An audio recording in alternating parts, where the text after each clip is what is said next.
Assalamualaikum warahmatullahi wabarakatuh. Hello everyone. My name is Tania Putri and I'm from class A1 2024 and my student ID is 2422040 and I want to complete my final exam. The subject is listening and professional context. So I'm going to show you how to give a presentation in English more effectively. My material is a source from YouTube. Why I choose this material? Because I'm interested and want to learn more about presentation in English and public speaking in English, communication skill, and many more. Okay, now of course giving a presentation is never easy, especially when it is in another language, which is not your native language. You're going to face some special challenge. And as a corporate trainer who has worked with people from all over the world, I can tell you that Giving a presentation is difficult, but it is also one of the most effective ways to improve your English and also to increase your level of confidence as a professional speaking in English.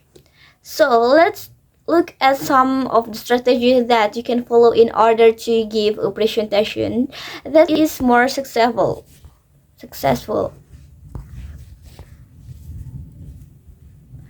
Alright, so I've divided the board into two sections. The first part is things that you should do, and the second part will talk about things you should not do. So the first thing that you must remember when you are speaking in English and giving a presentation is to use simple language. Use simple language. Many people feel that their English is not good enough and so they try to use very complicated words. However, if you are not comfortable with those words or you are not sure of the meaning of those words, it's not going to go over very well. Simple. Clear communications is powerful. So try to remember that point. Okay. Next, speak slowly. Number two is speak slowly. Because you have an accent and everyone has an accent. But perhaps if you have an accent and English is not your native language, it is going to be a little bit harder for people to understand you. So you need to speak much more slowly than you think.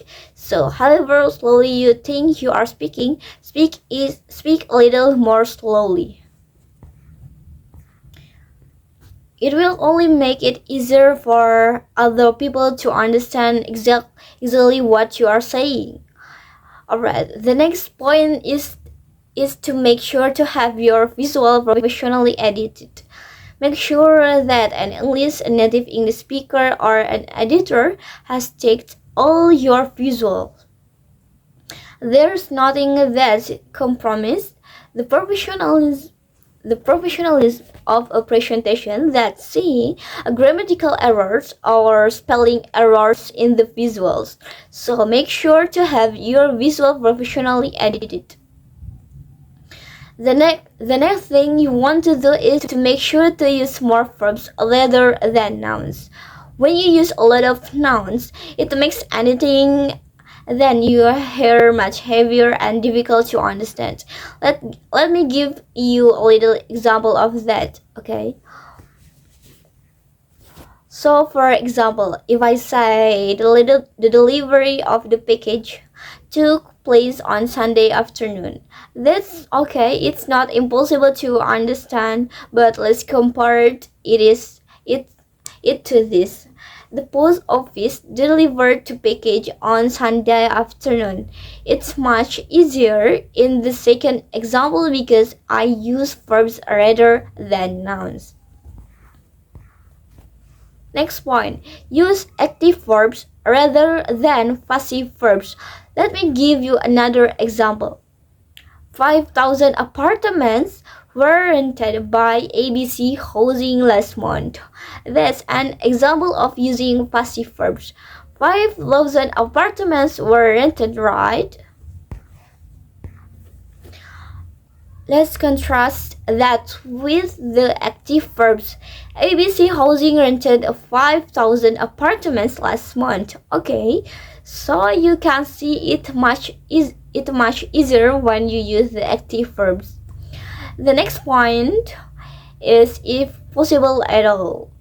Try to work with a trainer. Try to work with a professional English trainer or a presentation coach who can help you.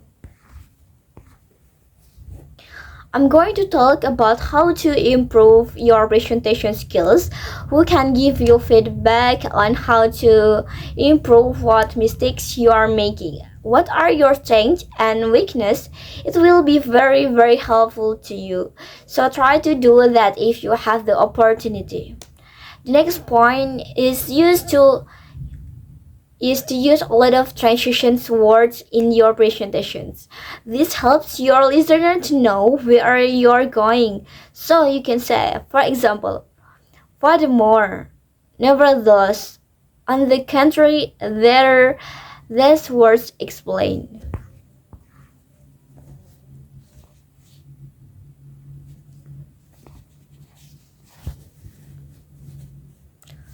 Welcome to my lecture. Another important point, especially in different parts of the words, is to make sure to write down any important numbers. You need to write them down so that people can see them clearly, and also because in some parts of the world numbers are described or said in different ways. So for example, this number 100,000, but in India, for example, they call this 1 lakh. 1 lakh. So 1 lakh is different from saying 100,000. And your audience is not familiar with the term 1 lakh or with the term on 100,000. Then you want to make sure you have written the number down so it is 100% clear. Alright, so these are example of things you should do. Now let's look at the some things you should not do. Things you should not do. Don't use abbreviations or acronyms or short forms of names of organizations or anything else from your country which other people are not familiar with, right? Say the entire name and then afterwards you can use the abbreviations once you have explained it.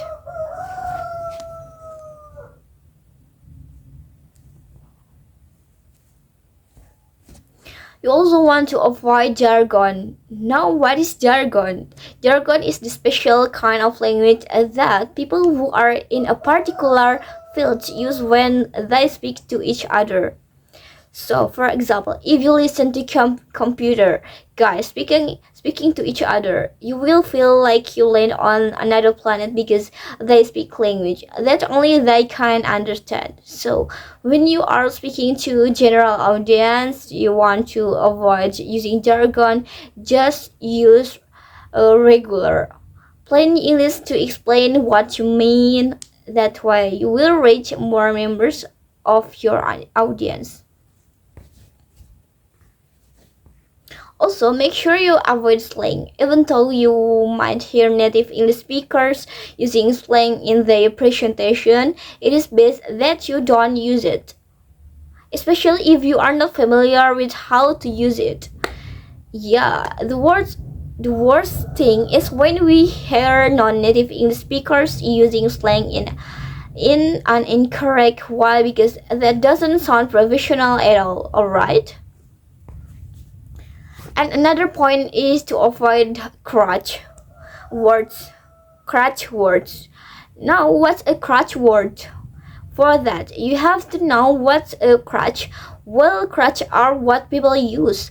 You know, for example, if someone has broken their leg They might use something like this to walk along, and this crutch. This takes support them while they're walking. Let's say with a broken leg, right? Similarly, when people are nervous,